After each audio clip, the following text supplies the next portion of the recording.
Pronto, gente, tá gravando o áudio aqui. Eu gostaria de começar de onde eu parei na última aula. Eu não sei se vocês lembram, eu subi esse projeto aqui, Pet Shop. Como que eu fiz ele? Como que eu criei ele? Eu entrei naquela página lá, Spring Initialize, vocês se lembram, gente? Eu fui escolher lá qual que era a versão do Java, falei que eu queria o Maven como controlador de dependência. Depois eu escolhi a versão do Java, que é a versão 11, que é a que tem nos laboratórios aqui do Cefet. Eu escolhi algumas dependências. As dependências que eu escolhi, uma delas é a Lombok, outra que eu escolhi foi o conector do MySQL, e eu utilizei também o Spring Dev Tools e o Spring Web. O Spring Web é aquele que me dá a capacidade de uma requisição chegar no servidor e eu conseguir responder essa requisição. Como que funciona isso? Eu vim aqui, já dei um start na minha aplicação e ela está funcionando. Ela não tinha funcionado na aula anterior, não aparecia home. Quando eu vim aqui, apertava Enter, dava um white label erro page para vocês. Não era porque o serviço não tinha sido levantado, mas era porque o serviço tinha levantado, só que eu não criei nada no código da minha aplicação para responder a essa requisição, a esta URI aqui, que é uma URI vazia. Certo, gente? Vocês se lembram, nas primeiras aulas, que a URL é, desde o HTTP, o nome ou DNS ou IP do seu servidor, porta, barra, o restante todo. Ou seja, tudo isso é a minha URL. A URI, ela começa a ser contada depois do meu localhost 8080, ou seja, depois de que eu definir o endereço do meu servidor, onde o meu servidor web está rodando, e a porta, começa a ser definida a minha URI. Tá certo, gente? Como lá na minha aplicação eu não defini nenhum código para tratar a requisição URI vazia, ou sem nada, ou nula, digamos assim, não estava funcionando. Eu até cheguei a fazer isso, só que aqui eu tinha escrito só controller e não REST controller. Quando eu passei para o REST controller, começou a funcionar e tudo deu certo. Perfeito? O que mais que eu gostaria de falar? Agora, começando a aula de hoje, isso foi só um resumo do que a gente tinha feito, e agora a gente vai começar a aula de hoje. Na aula de hoje, eu acho que eu cheguei a falar também dessa estrutura de diretórios. Eu não estou lembrado aqui se eu falei. Você falou. Beleza. Nós temos o git ignore. Ele tem que ignorar a pasta .ide, que é uma pasta específica do IntelliJ.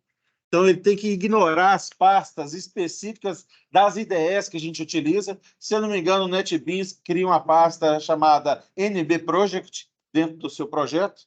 Ela tem que ser ignorada também. Essa pasta aqui, .mvn, que é do Maven, ela tem que ser ignorada pelo git ignore. E a pasta target também tem que ser ignorada pelo nosso git ignore aí. Tá certo, gente? Todo mundo sabe, eu acho que a maioria aqui já deve ter usado o git ignore de alguma forma. Sim? Isso, é do git. É para a gente, se tiver um arquivo e ele estiver dentro desse git ignore, a gente ignora ele e ele não manda para o GitHub ou qualquer git server que a gente estiver utilizando. Beleza? O que mais? Foi mostrado, eu devo ter mostrado para vocês esse arquivo aqui, que é o POM.xml. Ele a gente especifica as dependências e especifica qual que é a versão do Java que a gente está utilizando. Nesse aqui, a gente está utilizando o Java 11. As dependências é aquela dependência que nós tínhamos selecionados, que é o Spring Web, Spring Boot Web. A dependência do DevTools, dependência do conector MySQL, do Lombok e do Start Test. Isso aqui, se a gente estiver mexendo com a parte de teste do JUnit, a gente utiliza isso aqui. Que mais? Foi falado também que toda vez que a gente sincroniza que a gente faz o MVN install, deixa eu abrir o terminal aqui. Se a gente vier aqui um MVN install, eu falei para vocês que é como se a gente estivesse colocando npm alguma coisa, install alguma coisa lá no React. Ou seja, a gente está instalando as dependências. A gente está puxando as dependências que foram definidas aqui no nosso POM XML para colocar num diretório local na nossa máquina. Foi falado também qual é o diretório que a gente coloca na nossa máquina. É aquele diretório .m2 que fica dentro da pastinha do usuário. Então, diferente do React, que todo projeto, quando a gente dá um npm install, todo projeto ele baixa as dependências e coloca no Node Modules dentro do próprio projeto. Então, se a gente tiver 3 projetos que têm as mesmas dependências, eu baixo 3 vezes. Aqui no Maven, não. Quando eu baixo as dependências, eu coloco no .m2 dentro da minha pasta do usuário e eu divido essas dependências que eu baixei com outros projetos também. Tá certo? O que mais que foi falado? A gente tem a pastinha SRC. Está gravando, está gravando. Pelo menos eu acho que está gravando. A gravação foi iniciada, sim. Está gravando, sim. Que mais? Dentro da pasta SRC, nós temos 2 pastas. A parte de teste eu não vou conseguir nessa disciplina, nem é propósito dessa disciplina a gente trabalhar com testes unitários, mas dentro da pastinha main nós temos a pastinha Java e os resources. Resources são arquivos auxiliares do nosso código-fonte. Dentro do Java fica o nosso código-fonte e começa já a nossa estrutura já de empacotamento dos nossos códigos. Tá certo? Dentro da nossa estrutura de empacotamento, a gente resolveu empacotar da seguinte forma: br.cefet, Pet Shop é o nome do sistema que está rodando dentro desse domínio. Dentro do sistema Pet Shop, eu vou dividir ele em alguns pacotes. O primeiro pacote que eu criei foi este controller, tá certo? E o controller que eu criei aqui dentro, uma classe chamada controller, é esta classe aqui que processa a requisição. Eu estou repetindo um pouco da aula anterior, tá, gente? Na hora que vocês forem olhar a gravação, vai ver isso um pouco repetido, só que aqui um pouco mais rápido, na aula de hoje. Para que a nossa classe ela seja marcada para o Spring como uma classe que responde requisições, eu tenho que colocar aqui em cima um @controller. Mais do que isso, se eu quero que a minha classe responda requisições no padrão RESTful, o que significa isso? Significa que eu vou tratar com os verbos get, put, post e delete do protocolo HTTP e vou circular sempre informações do tipo JSON. E essa é uma das características principais do RESTful.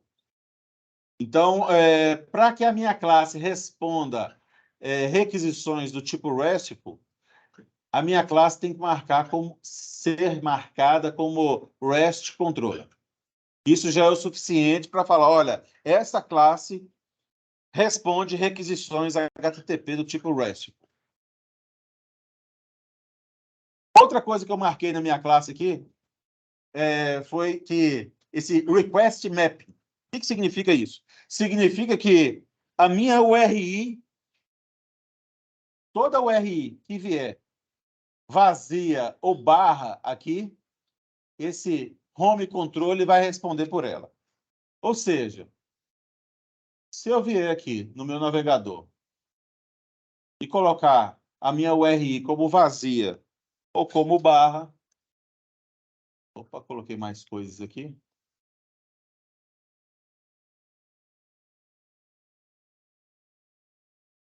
A minha classe vai responder por ela, tá certo? O que mais que eu tenho aqui para falar? Se a minha classe vai responder por ela, é, algum método lá dentro tem que ser executado. Qual o método que vai ser executado? Fácil. Eu vou ter que olhar cada um dos meus métodos, aquele que tem o complemento da minha URI que corresponde com o que eu digitei lá no meu navegador. Então, eu somo isto com isto. Se esta soma aqui casar com o que eu digitei de URI aqui dentro, é o método que vai ser executado. Tá confuso ou tá tranquilo, gente? Tá tranquilo, né? Eu pego isso aqui, somo com o que está dentro do método.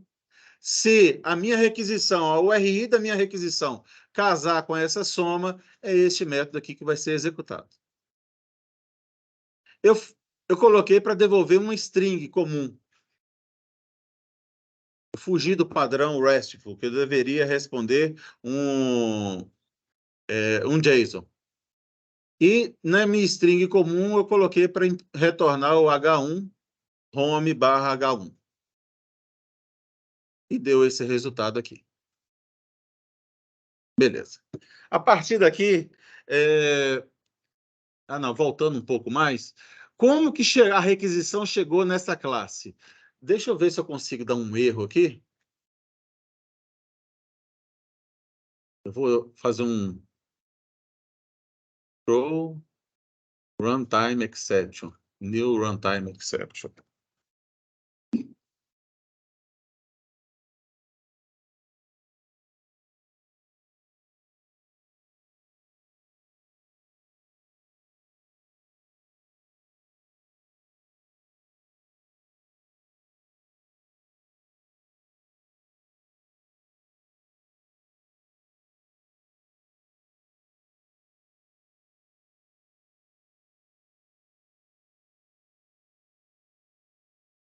Beleza. Aqui a gente pode ver, quando nós subimos o Spring,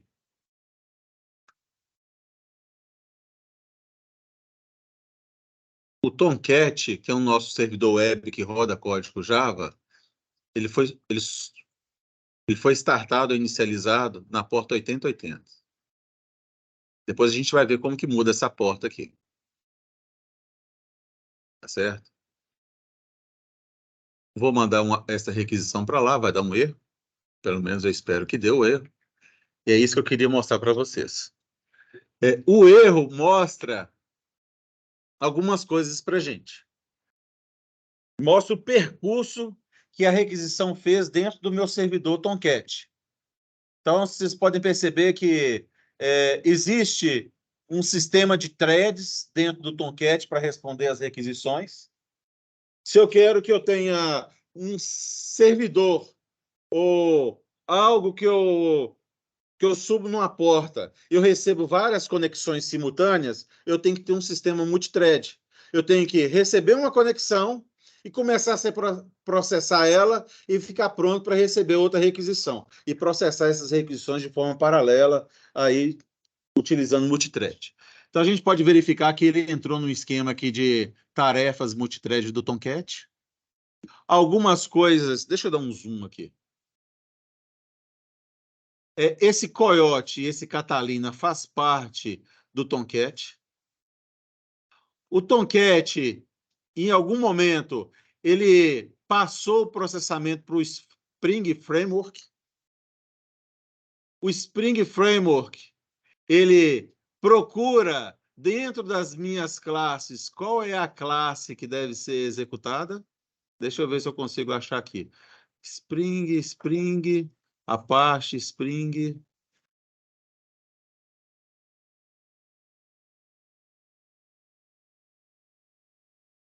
Isso. Aí o Spring Framework, ele chegou até na minha classe.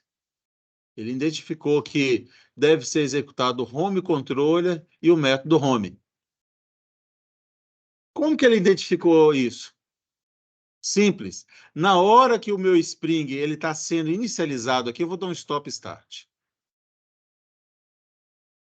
Na hora que ele está sendo inicializado, neste momento aí, ele varre todo o código-fonte que ele tem dentro do ClassPath dele e procura classes que têm anotações que o Spring Framework reconhece. E uma das classes que ele reconhece é o REST Controller. E ele mapeia ela, fala, opa, tem uma classe aqui do tipo REST Controller. Deixa eu ver qual é o mapeamento dela. Ah, tem um mapeamento lá que começa com vazio e tem alguns métodos lá. Tem um método, pelo menos. E o complemento, a soma dos dois, é a requisição que aquele método vai responder. Então, na hora que chega uma requisição, ele já sabe diretamente qual é a classe e qual é o método que vai ser executado ali para aquela requisição. Tá certo, gente? Tranquilo? Beleza. O que mais que a gente pode falar? Deixa eu colocar aqui mais uma classe, mais um pacote. Geralmente a gente cria um pacote aqui chamado entidade, ou modelo, ou model. Eu prefiro entity em inglês, que são as entidades nossas. Tem gente que prefere model e assim por diante. Vou criar aqui um model aqui do PET. Então, nova classe Java. Vou escrever aqui PET, uma classe. Beleza. Vou colocar aqui alguns atributos. Bora. Opa, desculpa. Private, int, id.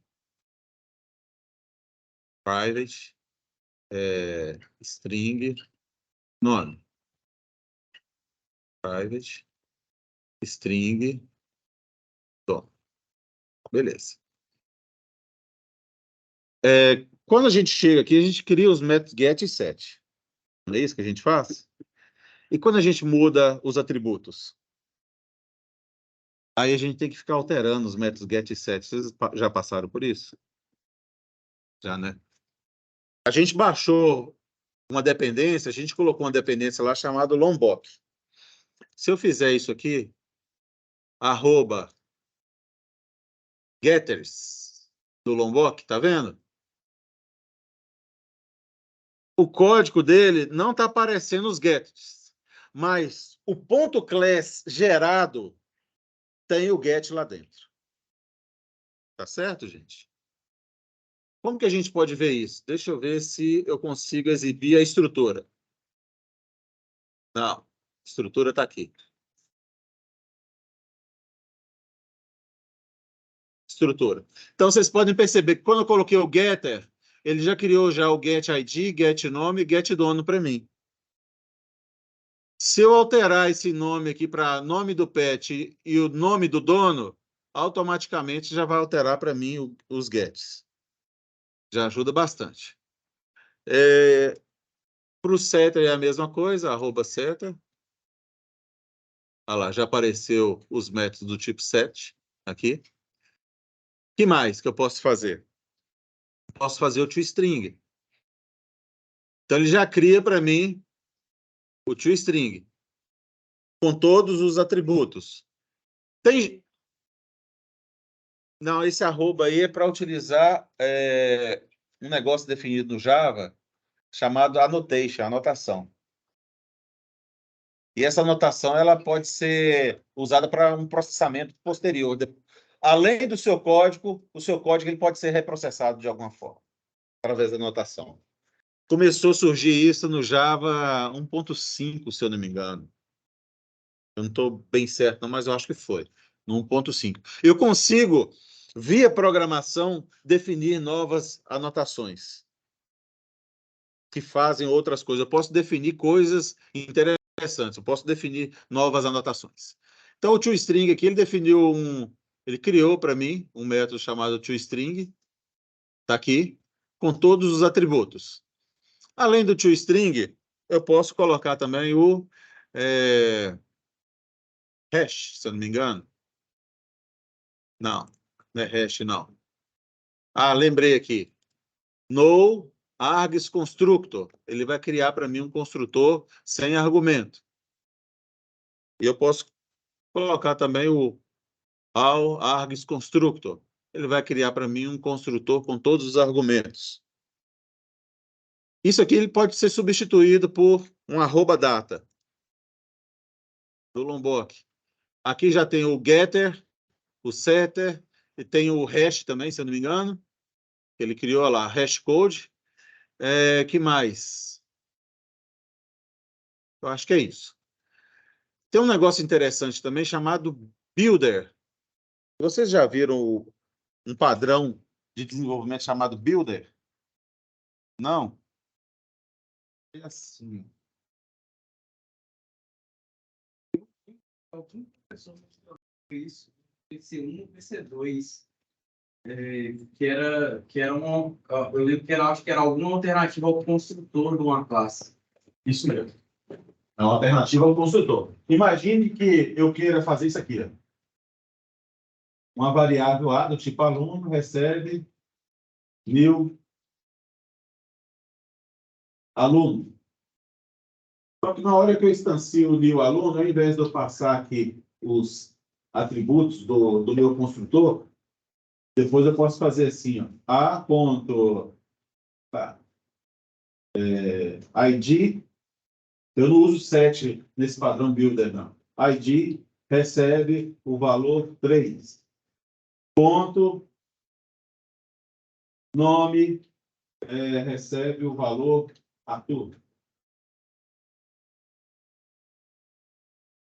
E eu tenho a possibilidade de colocar ponto, outros atributos aqui e indentando, alinhando vários setters, digamos assim, aqui na frente.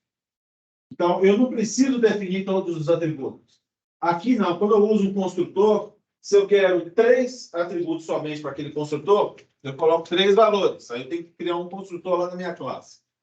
Se a partir de um determinado momento que eu quero 3 atributos e a possibilidade também de passar 4 atributos, eu tenho mais 2 construtores. Então, essa combinação aí, quando a gente tem uma classe de 10, 15 atributos, é uma combinação horrível.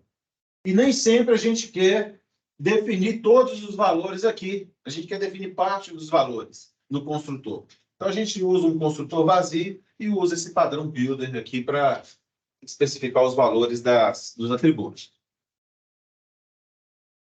Então, aqui eu posso colocar um arroba e não é tão simples criar esse padrão builder, não. Mas com o Lombok, a coisa se torna simples. Então, eu vou lá colocar um arroba builder. Ele vai criar para mim aqui um pet builder. Ele vai criar uma classe interna chamada pet builder. Vamos colocar um método main aqui dentro, só para a gente public, conseguir executar, public. Oi. Isso aí é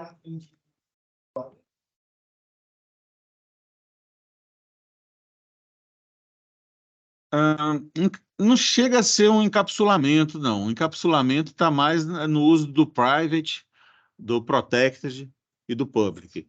Isso aqui chega a ser mais um padrão de projeto para contornar o problema do nosso construtor. Então, é um padrão de projeto para contornar o problema que, às vezes, a gente vai precisar de ter 15 construtores, porque a gente tem 25 atributos. E a gente quer, ora, passar uma quantidade de atributos, em outro ponto do código passar outros atributos, em outro ponto outros atributos, e o builder resolve isso. Eu só vou ter um único construtor vazio, ou 2 construtores, um vazio com todos os atributos, e vou ter o builder para resolver isso para mim. Então, eu vou só mostrar um exemplo aqui de como que utiliza ele. Tem um args. Beleza. Pet P recebe.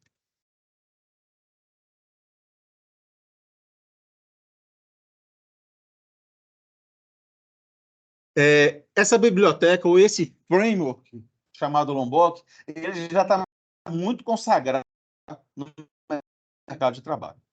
Ele já é bem utilizado. Então, geralmente, eu faço o seguinte: eu pego o nome da minha classe e acesso o meu método Builder. Ele é um método que pertence à classe, não um objeto, ele é um método estático. E ele me retorna um Pet Builder. Então, até aqui, ele retorna um Pet Builder. Ops.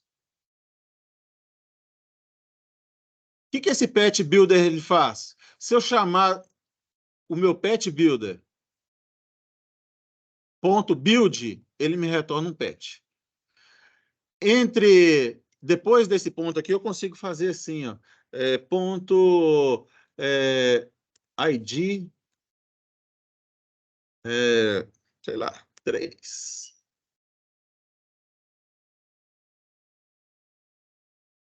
E ele é deixado indentado dessa forma, assim. Aí eu posso ir definindo nome do pet aqui. Mas você tem que pegar antes. Beleza.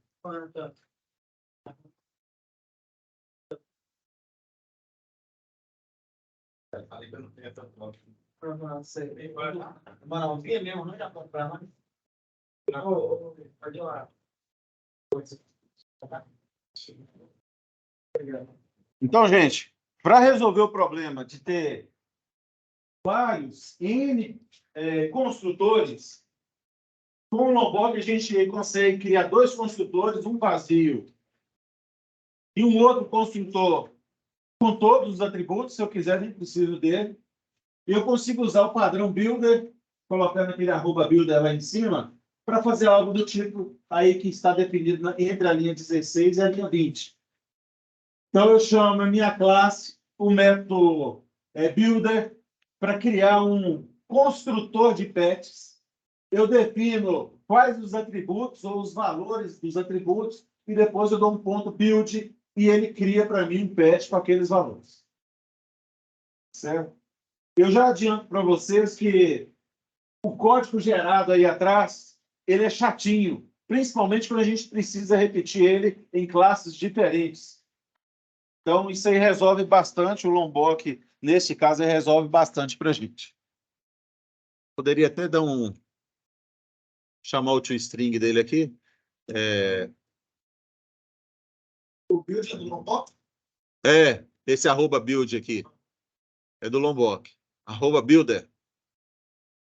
O ponto build, né, no caso, a função dele. Esse ponto builder aqui, ele criou um código para você dentro da classe pet, criou um método para você lá dentro, chamado builder mesmo. Ah, porque você chegou agora, né? Você vai ver lá na gravação, porque senão eu vou ter que repetir muita coisa para você entender. Sim. Por isso que eu... Sim. Então, esse método aqui ele foi criado por eu ter colocado esse builder aqui, esse @builder, essa anotação aqui. Ele foi criado dentro da classe pet, por mais que eu não codifiquei ele aqui, mas ele foi criado. Tanto é que dá para a gente ver ele na estrutura. Esse método builder, ele retorna um pet builder, igual está descrito aqui, lá, pet builder. Eu defino quais as variáveis e dou um ponto build e ele cria para mim um pet com esses valores aqui. Então, se eu der um system out println p, ele vai chamar o toString do p, porque eu criei aqui o @data, ele cria o toString para mim. E aqui eu posso rodar essa classe, porque eu tenho o método main nela.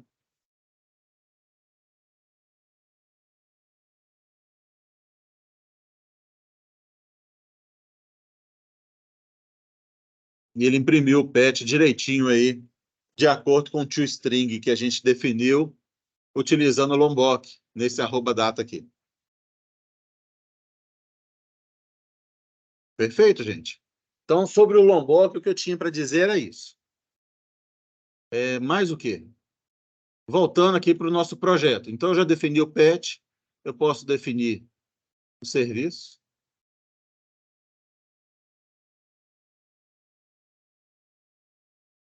Serviço, ele vai ter um ID. Ele vai... Posso tentar aqui. Né? Se eu tinha feito... Eu acho que aí, qual você está usando? Eu estou usando o IntelliJ. Direito. Ah, eu já tinha aumentado, está 14 aqui. Eu acho que Alt, scroll do mouse, você... Vamos colocar 15 aqui?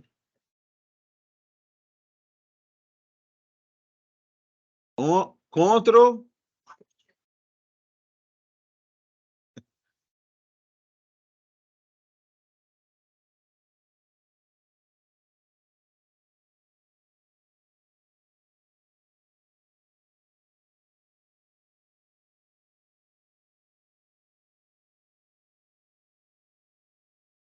Não, Ctrl mais não deu, não. E o scroll também, Ctrl scroll também não deu, não. E apertar o scroll e girar ele. Eu tinha uns que faziam. Não. Opa, aqui é um double. Falou. Então, se eu vier aqui em cima e colocar um @data, eu já resolvo um monte de coisa. Opa, é data. Do Lombok. Se eu colocar um @no args constructor, ao args constructor, e eu colocar também o builder. Tá certo, gente? Então, eu criei aqui, por enquanto, 2 entidades. Não vou criar mais do que isso, por enquanto. Que mais que eu preciso de fazer?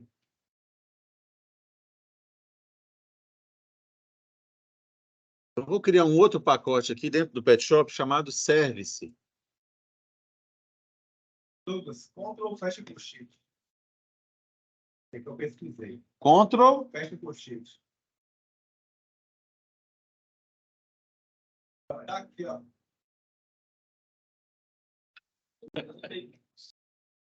Eu estou indo para o início e para o fim. Ó. Beleza. Então, olha, quando eu tenho um projeto do tipo Spring Boot, o empacotamento vai até o meu projeto e dentro do projeto eu crio um pacote chamado controller, que ali vai conter as classes que vão responder às requisições. Eu crio um pacote chamado entity, que eu vou ter as minhas entidades. Eu crio um pacote chamado service, que vai processar toda requisição que chegar pelo controller. Na verdade, eles preferiram definir, em algumas empresas, eles preferem utilizar o controller somente uma casca de chegar requisições na sua aplicação. Tá certo? Quem processa de verdade é o service. O service, ele vai processar a requisição e se tiver alguma regra de negócio, vai ficar contido no service também. E eu vou ter aqui um pacote chamado DAO, que vem de Data Access Objects, objetos de acesso a dados. Perfeito. O que mais que eu posso falar? Aqui no controller, eu vou criar uma classe chamada Pet Controller. O que essa classe ela é responsável? Ela é responsável por responder todas as requisições referentes à entidade PET. Então, aqui em cima, eu vou ter que colocar as minhas anotações para dizer, olha, essa classe PET Controller ela vai responder requisições do tipo RESTful. E, além disso, qual é a URI que ela vai responder? Então, vou até copiar aqui. Vou lá no meu Pet Controller.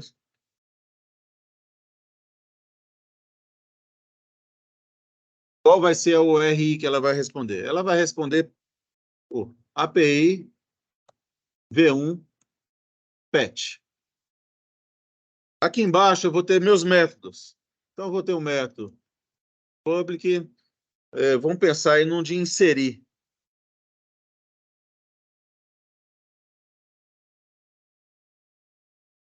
Inserir. E ele vai receber para mim um PET.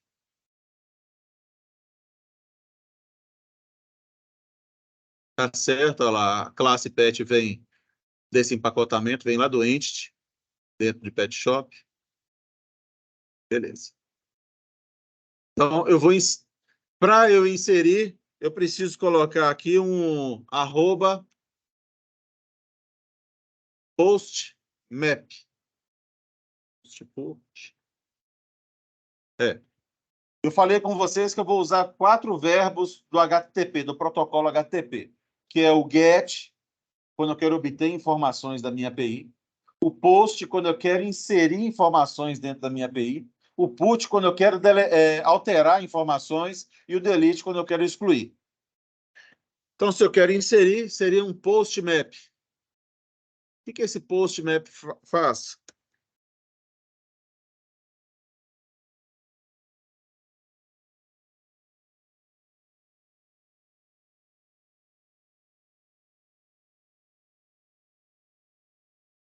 Ele faz o seguinte, olha, se eu receber uma requisição post e a minha URI tiver API, V1, PET, e aqui eu somar aqui na frente ou um vazio ou um barra, quem vai responder vai ser esse método aqui, inserir. Fez sentido, gente? Beleza. Esse barra aqui, tô achando que eu estou usando a barra errada.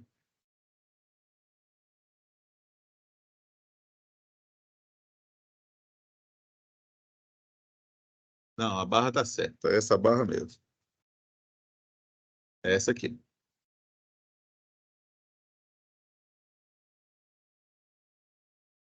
Beleza. Aqui dentro, o que eu tenho que fazer? Vamos supor que eu não estou acessando o banco de dados. Eu vou criar uma listinha aqui de pets. Eu vou criar aqui um private static next ID igual a 1.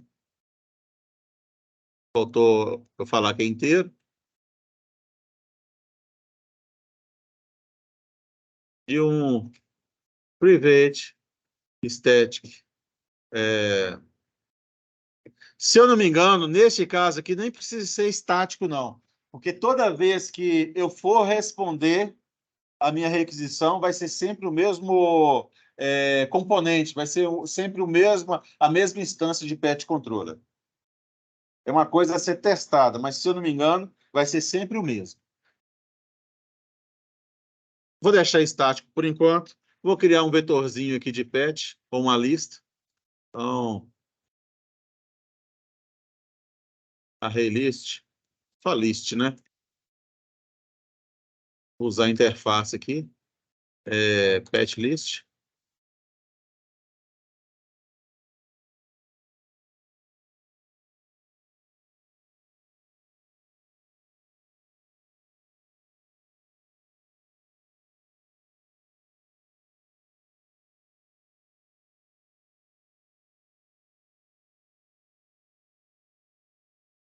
Beleza. Quando eu receber os dados de um determinado pet, eu vou colocar ele nessa lista. Vou definir p.setID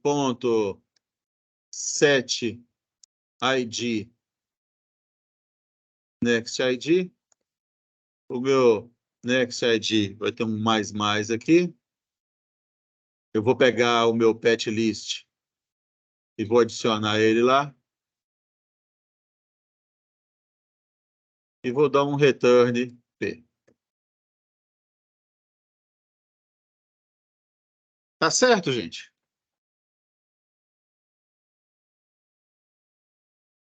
Então tá bom. Tem nada muito estranho aqui, não tem nada, gente? Então, perfeito. Vamos dar uma olhadinha aqui.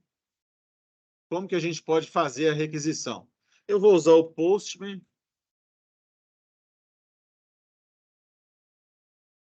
Ai, não é esse aqui, não. Tá janela.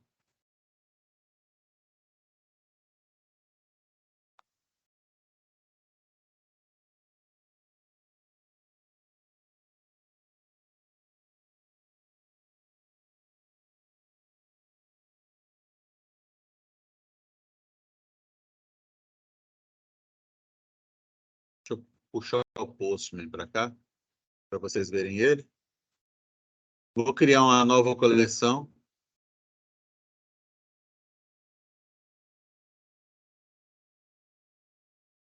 Ah, deixa eu ver se está certo.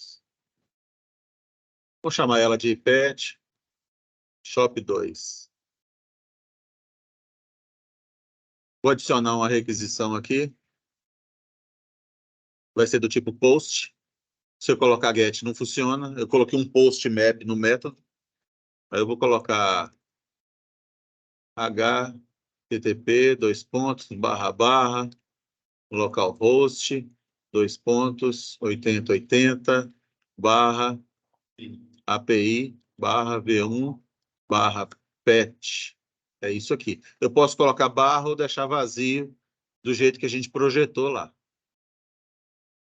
Certo? Vou dar um Ctrl S aqui para salvar. Salvou. Que mais? No corpo dele, eu tenho que enviar um JSON. Então, eu venho aqui em raw, não vai ser text, vai ser do tipo JSON. Eu posso criar aqui o... Opa, tem que estar entre aspas, nome, dois pontos, entre aspas, vai se chamar o nome do Spike que eu tenho usado. Vírgula, dono, Samuel. Bem, isso aqui é o suficiente. Vou dar um send. A ideia é que esse método ele seja executado. Seria interessante eu fazer um insert aqui. Bem, o insert seria interessante eu falar o seguinte. Opa!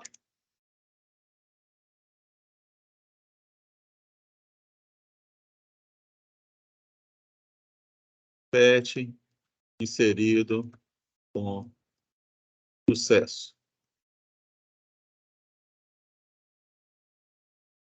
Não aceita isso, né? Vou ter que colocar um mais aqui. Beleza. Dá um stop start.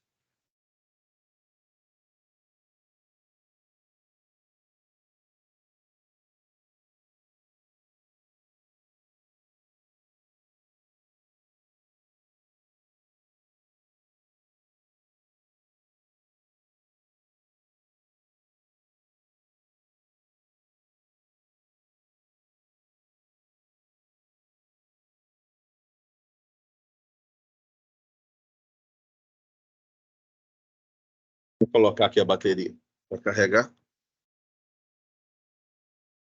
Foi feito o stop start e eu espero que funcione. Ele retornou alguma coisa para mim aqui. Só que ele retornou o nome e o dono como nulo.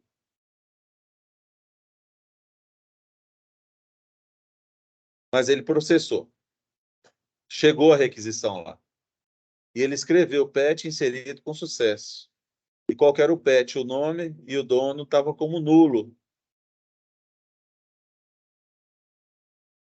Ele tem que converter esse JSON aqui para o pet. Para esse P aqui. E tem que ser automático. Deixa eu ver aqui.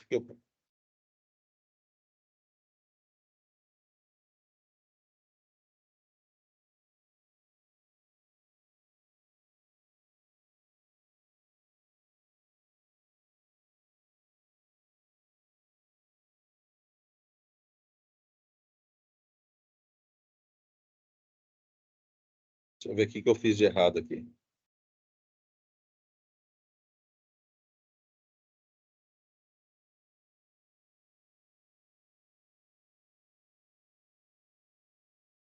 Tem razão, faltou isso aqui mesmo. Eu tenho que colocar aqui um @requestBody para dizer o seguinte, olha, eu quero que o meu Spring Boot, ele pegue a minha requisição, pegue o corpo dela e transforme ele num patch. Aí vai funcionar.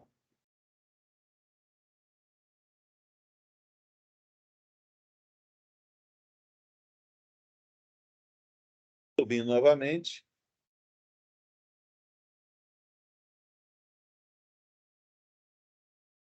Agora foi.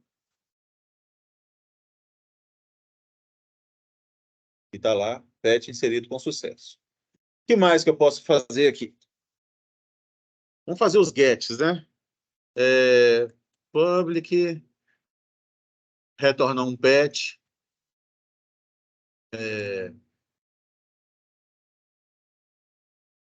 Eu vou colocar get mesmo? Não, consultar. Consultar o ID.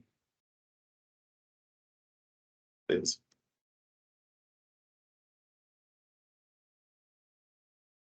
Int ID. Vou ter que percorrer essa listinha aí. Para que a minha requisição de consulta chegue aqui, eu tenho que colocar um arroba, alguma coisa aqui. E é o get mapping. Se eu estou consultando a minha API, eu uso o get mapping. O que eu vou somar aqui na frente? Eu não vou somar nada. Pode vir vazio ou barra, e eu vou responder aquela requisição do get mapping. Aliás, tem que vir alguma coisa assim. Vocês me desculpem.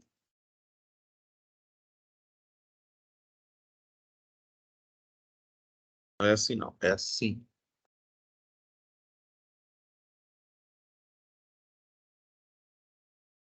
Certo? E está faltando eu definir de onde que vem esse ID aqui. Então, provavelmente, eu vou ter um arroba. Eu tentar lembrar aqui. Não é URL, é path. Path variable, se eu não me engano. Path variable. Esse path aqui é de caminho. Então, isso aqui, essa URI é como se fosse um caminho. Eu vou pegar uma variável deste caminho e vou colocar dentro desse ID.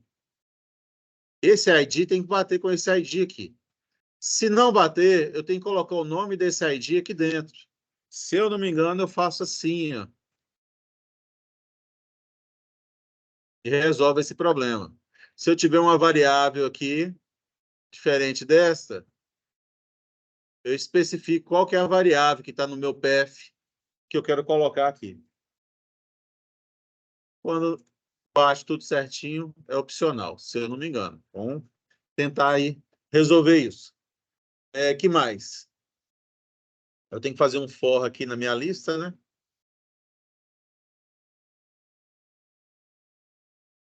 For each.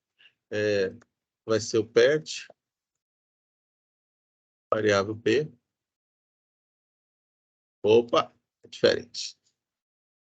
Pet do tipo P. E aqui é a minha lista. Pet list. É isso, é assim, não é, gente? Ou não? Eu não estou lembrado como faz um for each, não?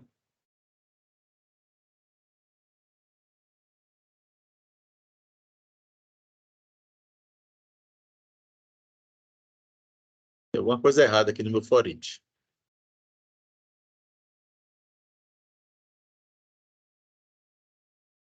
Pet list é do tipo pet, né?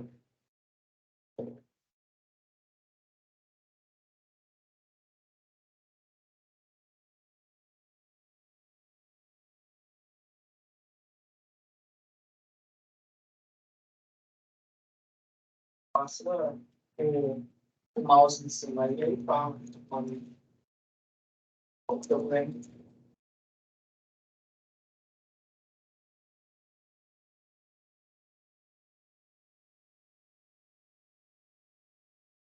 Já vou colocar o mouse. É tipo objeto e. Não é objeto e tipo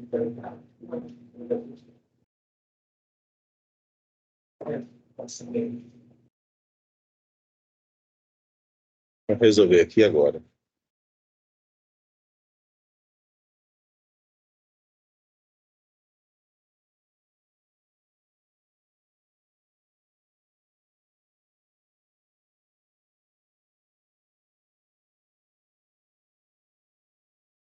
É desse jeito. Olha lá.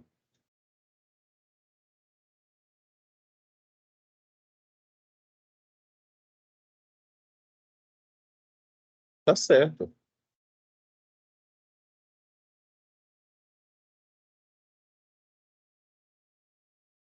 Pet list é do tipo pet. Tem razão.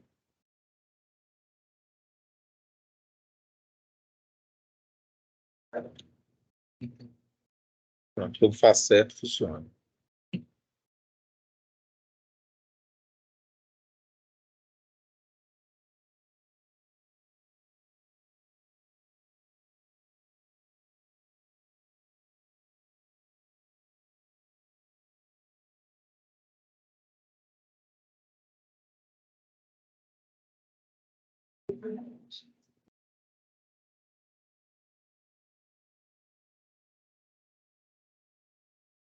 Eu vou ter que inserir novamente e pesquisar.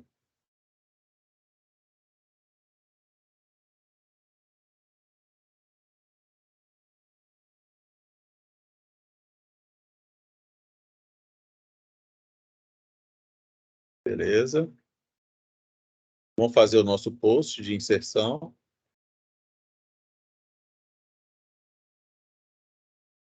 Totó. Horror. Seria como 2. Vamos fazer uma requisição aqui. Vou duplicar essa aqui.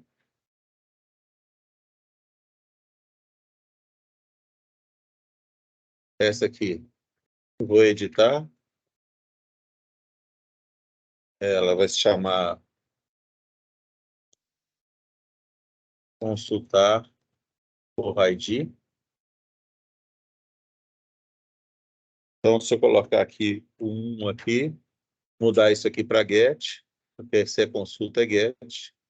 Se eu fizer um send, está funcionando. Está funcionando, tá, gente?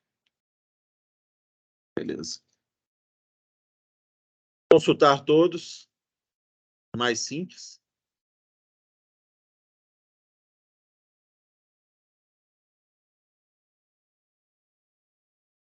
Public, a lista de pet, consultar todos.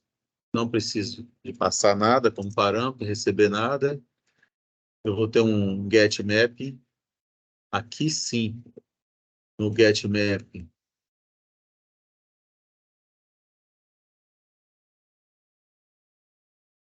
eu vou ter duas possibilidades. Se eu consultar passando nada ou um barra aqui, ele tem que entrar nesse método. Vou dar um return, o próprio pet list. Vou ter que reiniciar e inserir novamente, porque eu não estou gravando no banco de dados.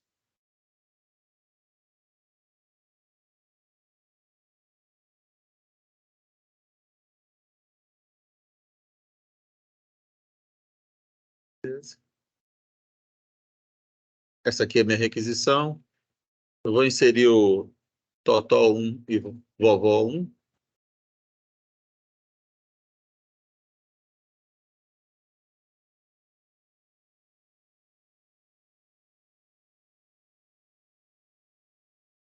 E pronto. Se eu consultar por ID, está certinho. Se eu consultar todos,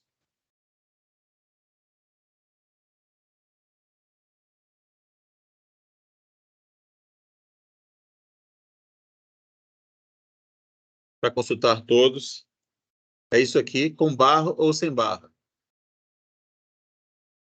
E é do tipo get, o método. Ele me retorna uma listinha do tipo JSON com todos os valores, com todos os pets. Alguma pergunta, gente? Tá tranquilo, tá fácil, não tá? Eu vou te adiantar para vocês que isso aqui, eu acho que eu já falei isso já uns 10, 15 anos atrás aí, Para chegar até aqui, uns 4 dias de serviço. Tá certo? Não era tão simples assim, não. O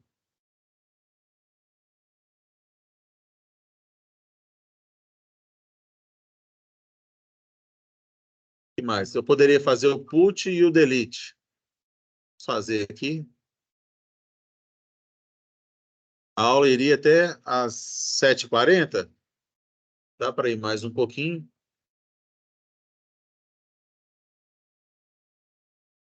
Beleza. Vou tentar fazer os dois aqui ao mesmo tempo, sem fazer o stop start, para gastar menos tempo. Então, seria um arroba, put mapping, bem parecido com isso aqui.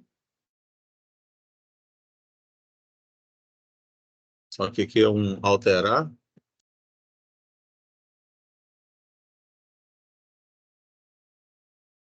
Eu recebo um request, pare.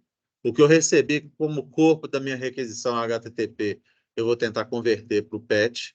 Isso aqui é fantástico, não existia antigamente.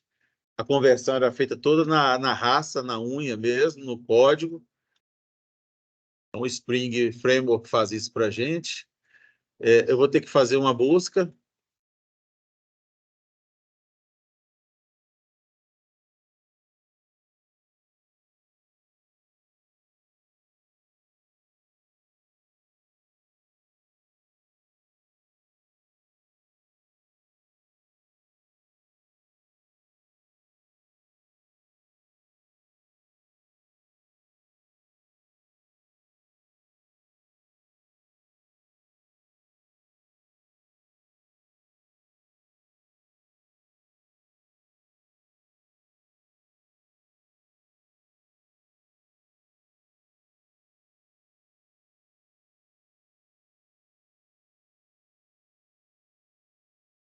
Ficou diferente de nulo. A gente...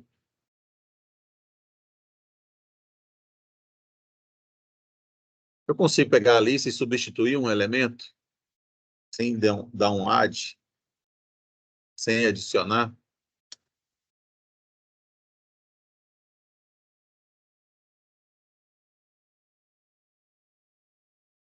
Eu consigo remover e inserir, não é isso? Acho que um replace... Tem replace, não tem?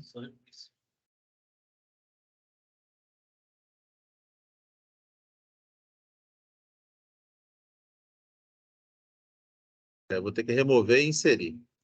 Problema. Um index i.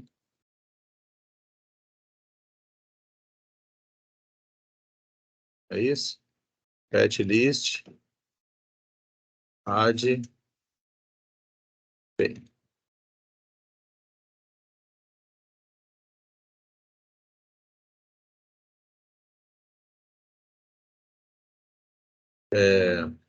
Vou dar um runtime aqui. Tem um erro específico do Spring, depois eu passo para vocês. Mas vou dar um row new runtime exception aqui.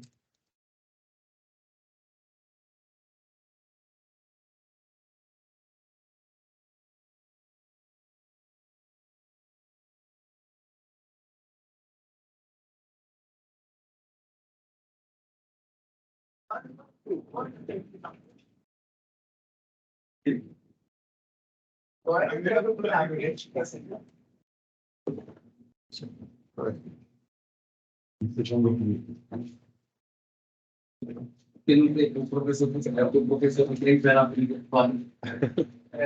Então tá lá. Eu vou imprimir. Se der erro, vou falar assim.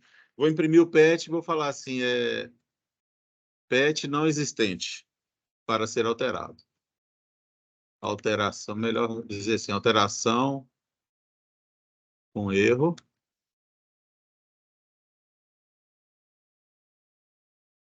PET com código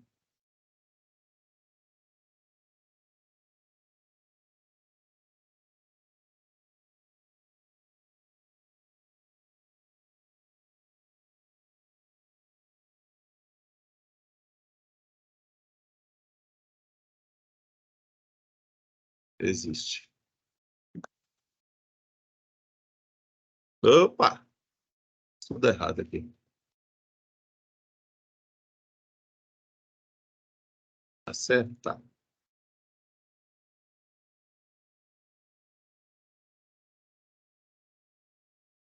Se eu der um return aqui, será que vai? Return.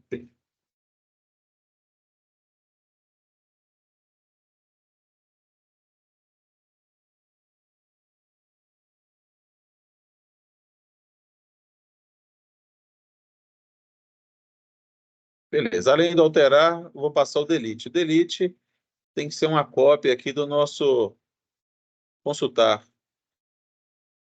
Ou melhor,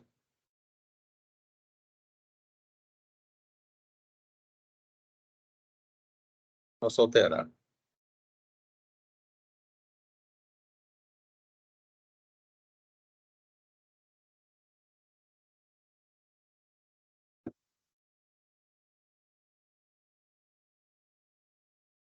Aqui eu vou ter que receber o meu ID. Se eu vou deletar, eu já passo o ID já de uma vez. Aqui um arroba path variable, int ID,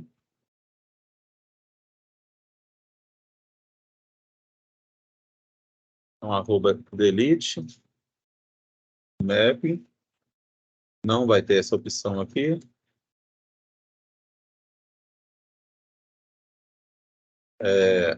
Eu vou pesquisar o meu ID. Não preciso disso aqui. Mas aqui, se for igual. Fiz alguma coisa errada ali em cima. Defini duas variáveis P, se eu não me engano. Esta e esta.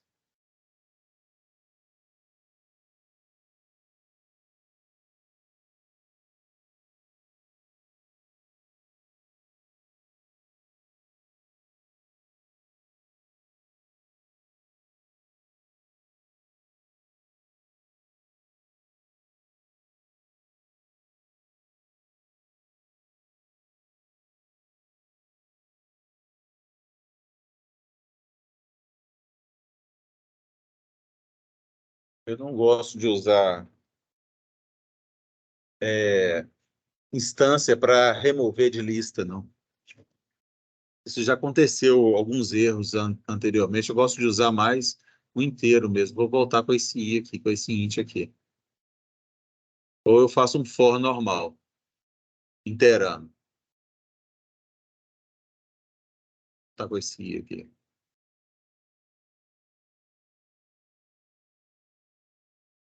Espero que funcione.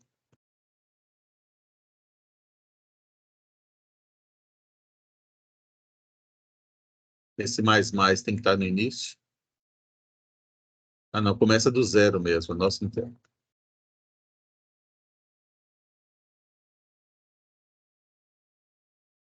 Não precisaria disso aqui.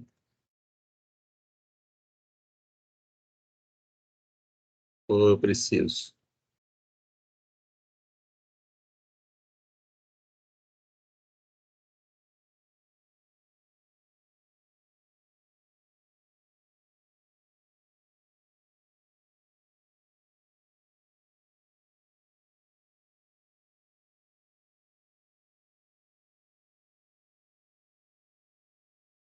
Prontinho.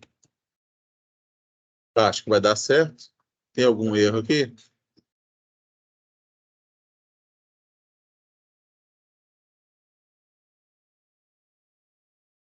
Não entendi? Nome, pet, presente.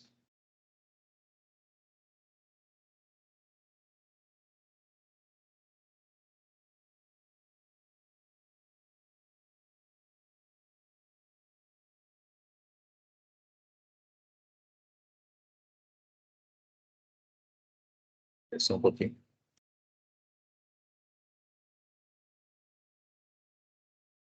Seleção com erro.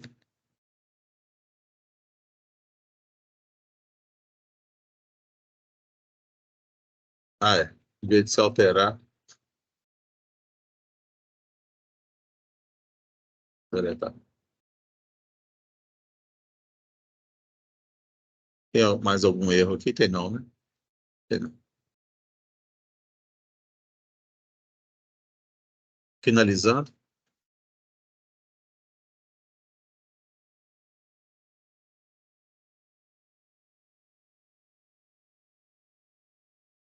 Perfeito. Vou ter que inserir.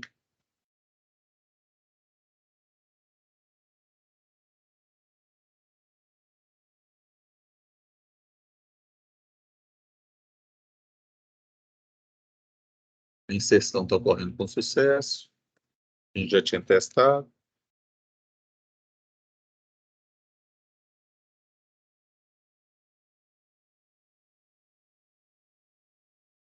Perfeito.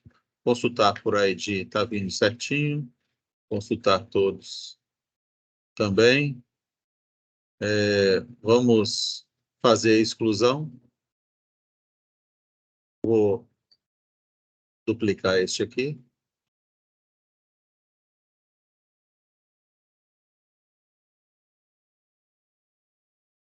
Deletar. Escolher o verbo delete.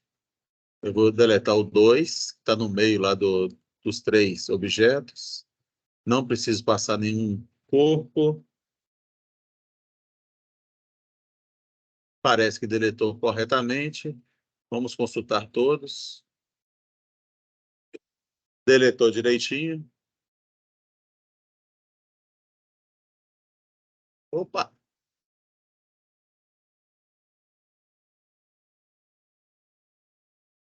Perfeito, deletou. Vamos alterar um deles, consultar todos novamente. Tá aqui. Vamos criar um alterar baseado nesse inserir, nesse post aqui. Duplicar.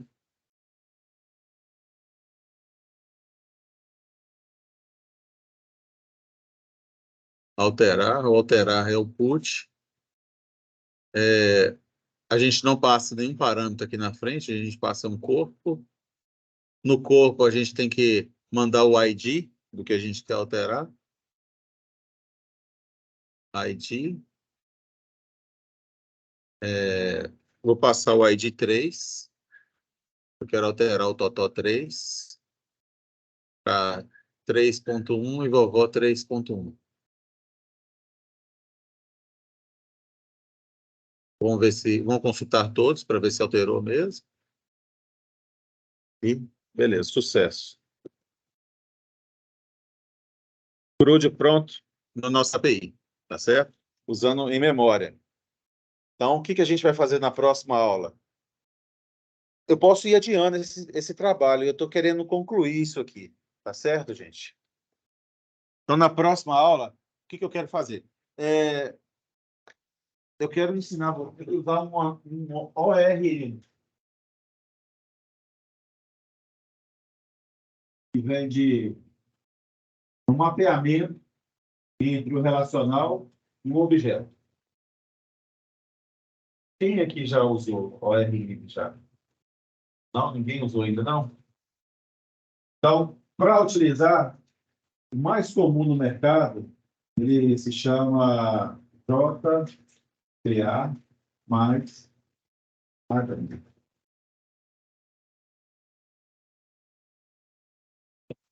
E tem um outro que é muito interessante, que ele chama JDBI.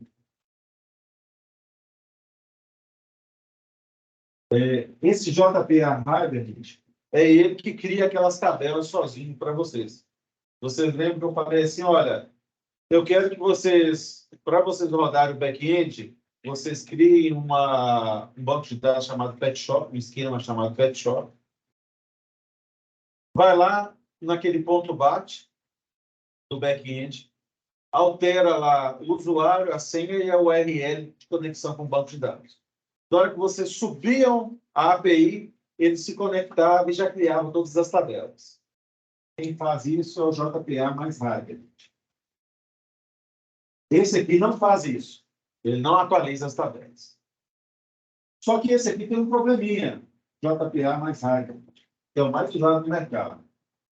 Ele, quando vocês começam a fazer, tem que definir todos os relacionamentos entre as tabelas, utilizando as entidades. Aí já começa a ficar complexo. Aqui não precisa de fazer isso. E, às vezes, a tabela que a gente utiliza para relacionar um N para N, a gente cria uma tabela a mais de relacionamento. Não criamos?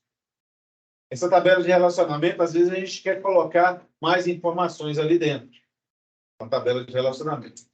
Para fazer isso com raiva, a gente começa a ficar mais chato. E outra coisa, costuma o JPA mais raiva de fazer cascateamento de consultas. E controlar esse cascateamento é chato também. Coisa que a gente não precisa fazer com o JDBI. Por ser mais simples, inclusive de explicar, eu vou utilizar o JDBI com vocês. Tá certo? Oi? Já usou, né? Isso mesmo. ORM, em Java, a gente utiliza um dos dois. Tem ORM também para um framework para a gente escrever o back-end utilizando TypeScript, que é o JavaScript mesmo. Tá certo? Eu não conheço, tem gente que cria o back-end utilizando o TypeScript, utilizando nodes lá. Que mais? Vou encerrar aqui.